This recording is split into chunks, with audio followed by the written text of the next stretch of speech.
Good morning, good morning! Gusto kong magluto ng palabok. Meron tayong mamasitas. Galing Pilipinas. Pinadala sa akin ng aking kaibigan. Ang expiration pa naman niya is March 15, 2025. Meron ako ritong pansit bihon at meron din akong pansit satanghon.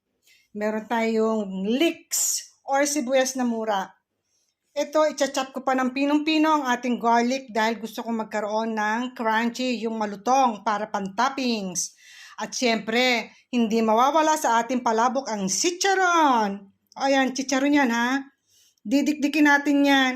Mas healthy yan kasi puro laman, wala masyadong taba. Chicharon ng baboy. Ito ang ating pinaka-seafoods na ilalagay. Mix na rin po yan, mix seafoods.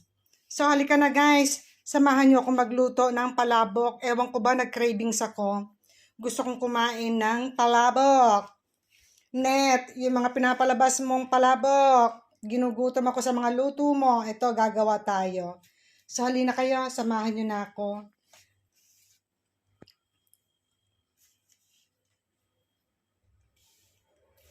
Ayan, nagpakulo tayo ng tubig. 2 tali ng sotanghon lang ang gagamitin ko dahil 2 lang naman kami ni Lolong kakain.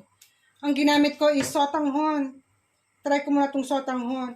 Kumukulo na yung tubig, ilalagay ko lang siya for about 1 minute and a half, 2 minutes, ganyan lang po. Lumambot lang siya. And then, ito naman yung ating hipon. Kukunin ko yung sabaw niyan at isasahog natin dito sa gravy ng palabok para mas lalong tasty. Yan, bago ko buksan ng apoy para i-dissolve itong ating gravy, hahaluin ko muna siya sa tubig. Nakalagay dito sa indication is 650 ml. It's more than half liter. So, ang ginamit ko lang siguro half liter lang dahil kukunin natin yung sabaw ng seafood para mas lalong sumarap. And then, saka natin hahaluin. Pag na-dissolve na siya, saka ko bubuksan yung apoy. Para walang buo-buo. Diba? O, ayan, buksan natin ang apoy dahil na-dissolve na natin. Hintay lang natin siyang kumulo. Pag kumulo yan, lalapot na. Ibig sabihin noon, ready na yung gravy. Ayan, yung ating sotanghon na noodles. Ito ang gagamitin ko sa palabok. I think it's ready na. So, i-drain na natin siya.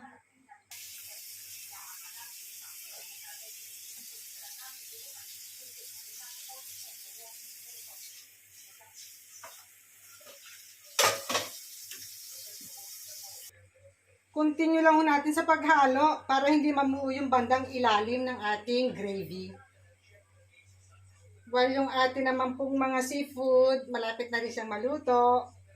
So, isasahog natin siya dito sa gravy para mas tasty.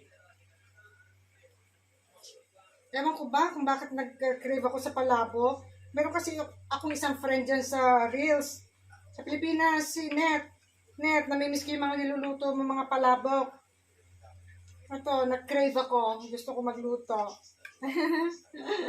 Kahit si Lolo nag-crave din. Gusto yun sa Mang Inasal, yung palabok.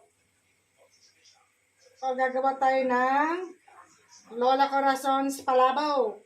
Okay? Ayan, yung ating gravy ready na. Hinulog ko na dito sa loob yung mga seafoods, ha? And then, ipi-plating na natin siya. Minix ko muna dito para maayos yung sauce niya. Para mag-even. O, ayan. Saka na natin i-plating. Kami lang naman mag-asawa ang kakain. O. Ready ka na bang makikain? Dala ka ng plato mo, ha? At kanin. Wala akong kanin dito sa bahay ko. Dala ka ng rice. Sagot ko na ang palabok. Kita mo ang palabok natin. Pag naka-plating, saka natin lalagay yung chicharon at saka yung bawang na tinoasted at saka yung sibuyas na mura. Ito na guys, ang ating palabok. O, nakita niyo yung toppings ko, ha? Overloaded na chicharon at saka yung bawang na toasted. Itong portion ni Lolo. Ito naman ang aking portion. So, halika na. Kain na tayo. Ay, nasunod na naman ang aking cravings. Paki-like and share nyo na rin, ha? Isang thumbs up naman dyan kung nagustuhan nyo ang ating menu for today. palabok with seafoods. Okay guys, thanks for watching and God bless. Keep safe all. Ciao, ciao!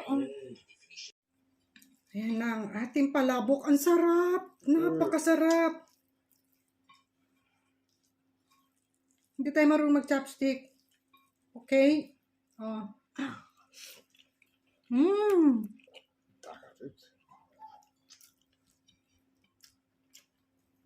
Feel ko, nasa Pilipinas ako.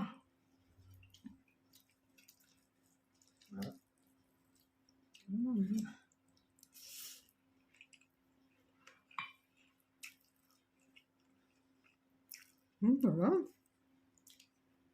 Guys, ang sarap pala. Ang sarap, super sarap. Siyempre, hindi mawawala ang lemon. Ayan, ang ating pinakakalamansi. May lemon na. No? Nanda ba yun? Posso accendere? Oo. Okay.